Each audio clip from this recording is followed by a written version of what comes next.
Well, today's topic is You Will Be Like God, and I will start with a digression before we get there of just reminding people that as they were forming goals for the year, a good goal that many people adopted, or if you haven't yet, I'd encourage you to think about it, to read the Bible every day. Some people have lots of time, so they could read 20 chapters a day, and it would be beneficial and fun. Some people have no time. They can read just one verse, and that's all they have time for. Maybe in the bathroom when they're hiding from the kids, or whenever, just one verse. But if you read the Bible every day, over time it will be it'll be an extraordinary blessing that one day. But it'll be a great blessing throughout the week and throughout your lifetime. And one of the things that you will discover if you keep at it is that there may be times when you're reading things that it just seems like, oh, I can't see how this applies. Ask God to help you see how it applies, and you often will be just amazed at what seemed like a dry verse, perhaps, or one that wasn't relevant to you, how God can use it in your life. So one great goal is to read the Bible every day. If you forgot, that doesn't mean, oh, well, I may as well give up on the rest of the year because I forgot one day. No. It's good to read the Bible every day. If you forget one, start the next day, read the Bible again. And a second goal that I encourage you to think about for the year is to form a fellowship group. If you're interested in us helping you with that, we're happy to form a fellowship group. And if you write, I'm saying fellowship, I mean discipleship, I'm sorry. If you write on the back of your attendance card, discipleship group, we'll get you hooked up with other people who are interested in that. Or you can form one at your school, in your neighborhood, with your neighbors, at your coffee house, at your work. It's very helpful if you do it in an organic environment to you. And what makes a group a discipleship group as opposed to something else is you pray with each other at some point. You pray for each other, and you encourage each other, and especially that you allow each other a place to practice. So there are things that Jesus called us to do that many of us are out of practice on. Some people are not in as good a practice about praying for healing for people as they'd like to be. And in a discipleship group, you have an opportunity to pray with friends and to do it in a way where maybe at first you're a little clumsy or awkward, or you're not clumsy or awkward, but you're just not confident. And if a discipleship group allows you to practice so that when you go out to the grocery store and you see someone who needs prayer, you have the courage to volunteer. So today's topic is You Will Be Like God, and this is one of the promises out of Scripture. We'll be looking at this promise because, like most of the promises of God, most of the things God says to us that are true, we can receive them or not, and we can subvert them or not. So we'll look at a couple examples. John 1 says this, "To all who received Jesus, who believed in his name." So if you have received Jesus and believed in his name, then he's given power to become children of God. So first verse we're looking at, this he in this instance, as you read the verses before and after, you discover that it might refer to Jesus and it might refer to God, because both are intertwined in this. That in this passage, the power is coming both from Jesus and from God. That God gives us the power through Jesus and because of Jesus, and Jesus gives us the power. So the power that we receive comes from God and from Jesus, and it's power. So this building has electricity wired in it, right? Unless someone taps into it, it's not in use. But we have these words on the screen because we've tapped into that power. If we don't tap into the power still exists. It's still there. The building's still wired. It's just not being used. So God gave us power which we can choose to use or not. And the power that is to become children of God. This is a little tricky because this is using the phrase children of God in a particular way. There is a sense, or one of the definitions of children of God is we are all, everybody on this planet is created by God. And so in one sense, everybody on the planet is a child of God. That's not what this is talking about. That's not what this is talking about. This is talking about a greater step up. Although every person on earth is awesome in their own right and is created in the image of God. The phrase here, the children of God, what it's talking about is you're becoming a sibling to Jesus, an inheritor of what God has. So the things that Jesus inherits, you inherit. This is an amazing promise as you unfold it, develop it by reading Scripture and seeing what it is. So to all who received Jesus and who believed in His name, He gave the power to become children of God. So you have a power which you can tap into to become more and more and more like what God intends for you. 1 John chapter 3. See what love the Father has given us that we should be called children of God. So we're called children of God, and the reason the world does not know us is that it did not know Him. Some people will not be able to recognize that you're in alignment with God, that God's love is flowing through you. Jesus Himself was not recognized by some people in the world. So you will not be recognized by some people in the world. Jesus, as He was loving, as He was doing miracles, in all the things that He was doing, there were people who said, that's not of God. So it's likely that you from time to time will be misunderstood by others as you do extraordinarily good things. That's how it is. That some people aren't able to see what's really taking place. They get a picture that's not accurate. The reason the world does not know us is that it did not know Him. Beloved, we are God's children now. So the first promise that we looked at, we have the power to become God's children, and another way of looking at that is we already are God's kids. We may not be fully formed, but we're in process, and we are God's children now. And then 1 John says, what we will be has not yet been revealed. It's not only that we have a status that for many of us is almost incomprehensible. It's so big and vast. Can that really be true, that I would be inheriting what Jesus inherits? But 1 John says it's more than that. It's bigger than that. What we will be has not yet been revealed, but what we do know is this. When He is revealed, we will be like Him, for we will see Him as He is. And when you look at the context of this passage, it's all about God the Father. This is talking about God. When God is, so we are waiting for Jesus to be fully revealed.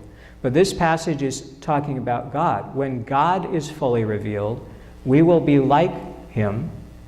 We will not be Him. We will be like God, for we will see God as God is. It's an extraordinary promise, and one where it's really easy to fall into the ditch on either side, or maybe you need more dimensions than that, there's probably potholes all around this promise. But we'll look at a couple. The first is in Genesis 3. It's the first story of temptation in the Bible. And the first temptation in the Bible is aligned with this promise. The serpent comes to the woman in the garden and says, "Did God say you shall not eat from any tree in the garden?" And she responds what she has been taught. She didn't hear this directly in the story, and she's been taught wrong. But what she's been taught is, We may eat fruit of the trees in the garden, but God said, you shall not eat of the fruit of the tree that's in the middle of the garden, nor shall you touch it, or you shall die. So the first 2/3 of that were right. But this part is an extra added that she was taught because her husband heard the news and passed it on to her. So somewhere this got added, but God did say, you feel free to do anything you want with the fruit in this garden. It's all yours, except there's one tree you can't touch. The tree that's in the middle of the garden, you can't eat that. The serpent says, you won't die. God knows that when you eat of it, your eyes will be opened and you will be like God. So the first temptation is do something God told you not to do so that you can get something that God has already given you.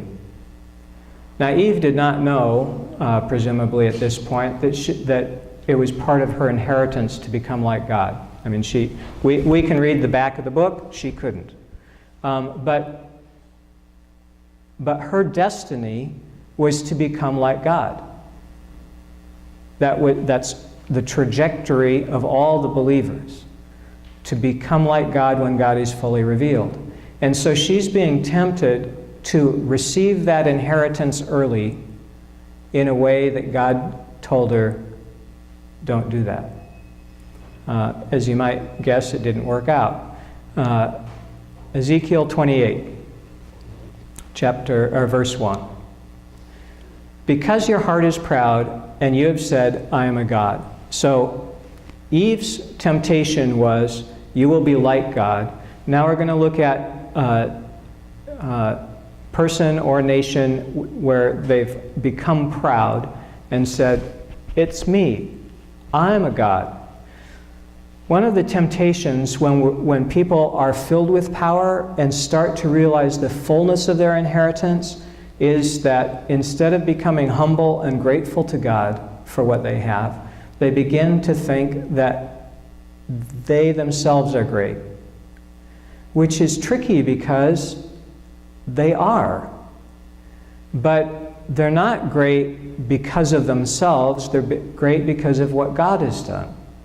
And when you lose that focus, when you forget who God is and start to think of yourself as more important than you are, that's a very slippery slope. And Ezekiel warns in this that it's going to bring destruction to this particular person, but I believe this is a type. And one of the things that is interesting about this Ezekiel passage is we've got this verse that starts to say there's trouble coming but doesn't identify the trouble. We're going to get down in verse 7 to see what the trouble is that's coming, but in the middle, God says, you've got lots of reason to be proud, but you just shouldn't be proud. So you are wiser than Daniel, and no secret is hidden from you. That's amazing revelation. By your wisdom and your understanding, you've amassed wealth. So you've used the good that you have in terms of insight, wisdom, you've used it well. You've acquired lots. You've gathered gold and silver into your treasuries. All of that is good. There's nothing wrong with any of that. But the problem is that for this individual, for this nation, your heart has become proud in your wealth. Instead of keeping your eyes on God who's blessing you, you've dropped your eyes to the blessings and started focusing on the wealth and your ability that's getting your wealth. And because of that, you've become proud. And the judgment of God comes not because of the wealth. The wealth is a good gift. Not because of the insight and wisdom, a good gift. The judgment becomes that instead of the thanksgiving going to God, the glory going to God, the honor going to God, the nation has started to believe that they themselves are the one that's doing all this. So, because you compare your mind with the mind of a God, even though you're not, I will bring strangers against you, the most terrible of the nations. You probably can think of all the nations on a spectrum from good to bad, and if you get down to the bad end, this says the most terrible. There's a whole bunch that are just, you wouldn't want to bump into towards the bad end, but the worst of the lot, that's the one that's coming because of pride. So you really don't want to be in this group, in this company. First Chronicles says something that is echoed throughout the Bible. It could have used many, many passages. There is no one like you, O God, and there is no God besides you. So it is true. We are created in the image of God. We have a spark of God within us. But we are not God. Luckily for us, there is a God who loves us, who knows all about us, who is able to help us. It's lucky for us that we are not God. And God alone is worthy of praise. There are many fine things that people have done. Great to let them know how much we appreciate it, how good they are. But at some point, your eyes need to be on God who is over all, and to be thanking and praising God. Romans 8. All who are led by the Spirit of God are children of God. So for people who are following God's Spirit, you're children of God. For you did not receive a spirit of slavery to fall back into fear. So if you're in fear, that's something that is, your focus is probably on a problem, not on God who loves you and is bigger than your problem and can help. We didn't have a spirit of fear given to us. What we received was a spirit of adoption. We're God's kids. We can go talk to God at any time. We can hang out with God at any time. We received a spirit of adoption. And when we cry, Abba, Father. So Abba is not an English translation. That's what the Greek kids say. So the Greek kids say Abba because that's our equivalent of maybe of Papa is maybe our best equivalent. It's what a little kid can say. I mean, like a baby, just barely able to talk, can say this word, and the same word is used when the person's an adult. So in English, a lot of times kids say dada, but not too many adults say dada, when about their dad. But the word Abba is not like that. The word Abba is a word that any little child can say, but an adult would still, in Jesus' day, use the word to refer to daddy, to dad. Paul says, we have in us the spirit that recognizes that God who created everything loves us and is as close to us as a daddy to a little baby. The relationship that a baby has to a dad holding the baby in the dad's arms. That's the relationship that you have to God. And your spirit will recognize that and cry out to God in that kind of relationship, in that kind of communion, in that kind of trust to God who loves you.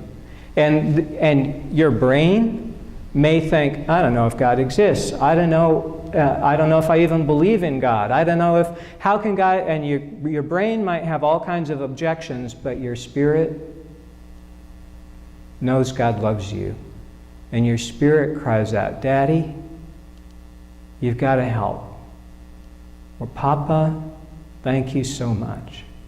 The Spirit of God within you, in your heart, in your spirit, is crying out on a continual basis. Sometimes your brain just chattering on. Sometimes your brain's in alignment. But when we cry, Abba, Father, it's God's Spirit in us, bearing witness with our spirit that we are children of God, Paul says. And if children, then heirs, and heirs of God and joint heirs with Christ. We inherit what Jesus inherits. If in fact we suffer with him, so that we may also be glorified with him. So This part of the verse people might like to just not have in the Bible, but what we inherit doesn't mean that things will be completely easy. There will often be suffering. Because the world didn't recognize Jesus, it's not going to recognize you all the time. If we suffer with Christ, then we're also glorified with Him. So Matthew 4. We looked at the first temptation in the Bible, temptation of Eve and Adam. Now we're going to look at the last temptation of Jesus in the wilderness. Jesus was tempted other times in his life, opportune times, but this is the last temptation that we have recorded. The devil showed Jesus all the kingdoms of the world in all their splendor. So you get to see Las Vegas all lit up, Dubai, or whatever the equivalent was in Jesus' day. Might not have had electricity in it, but it was as stunning in that day as things that capture your attention today are stunning to you today. So Jesus saw all the awesomeness that's been constructed around the world. The tempter says to Jesus, all of these I'm going to give you. You know, Trump's just got a few things. I'm going to give you all of Trump's things. I'm going to give you Europe, Pakistan, Georgia, former Soviet Union, China. There's no end to what you are going to get. All of it. If you'll fall down, a very curious phrase if you think about it. If you will fall down. So it's not just a bit of worship obedience that is being asked for, but actually something far more significant than that. But I'm going to give you everything the accuser says and the tempter says to Jesus, if you will fall down and worship me. There's some story about the tempter that what the tempter most desires is this, worship, because what the tempter has is pride. One of the most dangerous traps of inheriting so much from God is that you can become proud of what you have instead of grateful to the one who gave it to you. The tempter comes to Jesus and says, worship me. And Jesus' response is, it's written, you shall worship the Lord your God and serve only Him. The only one to worship is not the person who just did such an amazing race, time never before seen in human history. Awesome. But they don't get worship. They worked hard. It took a lot of effort. It took a lot of coaching. It took diet, exercise, and they did a lot to accomplish that. They get praise. They'll be remembered, written in the history book. But the worship doesn't go to them. The worship goes to God who created them. Worship the Lord your God and serve only Him. When God is revealed, 1 John says, we will be like Him, for we will see Him as He is. Some people hearing this promise are either ignorant or disbelieving. So they may not know the promise, or hearing the promise, they don't believe it. So let's look at it one more time. When God is revealed, we will be like God. We will see God as He is, and when we see God as God is, that transforms us and helps us be like God. Some people will say, oh, I could never be like God. I can't possibly heal the sick. I can't cleanse lepers, which is anybody can cleanse a leper. They just have to reach out and touch them. So there are some of the things Jesus called us to do. Anyone can do. Some of the things people say, oh, I could never do that. So some people are disbelieving. They hear the promise, they know the word, but they don't trust it. They don't believe it. And so they are unfaithful. That they don't. Because they don't believe they can cleanse lepers, they don't. When if they just did once, they'd find, maybe I didn't like it, but I could, and there was great value in it. That's one ditch that people fall into. Another ditch that people fall into are what the accuser fell into. Proud, being prideful, and when you're proud, rebellious. If you're wanting to be exalted above where you should, if you're wanting to be God, if you're wanting to be worshipped, that is another ditch that people fall into. It's a lot of potholes around this promise. But you can also be humble and submitted to God who loves you, and walking in authority that comes from God, not from how good you are. God who loves you calls you to heal the sick and to raise the dead, whatever that means in your context, to cleanse the lepers. In your context, what that means is the people who are rejected by everyone else are people who have needs that you can meet. Cleansing the lepers, announcing good news, casting out demons, setting people free from evil where it exists. We're going to take a moment for prayer.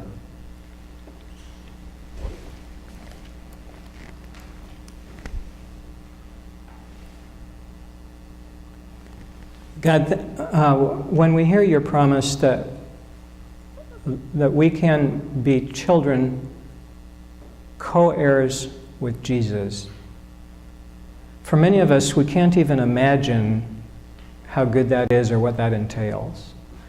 But we ask that you open our eyes to you, and in seeing you more fully and in seeing what you are like, that you help us to be like you, that you help us to be loving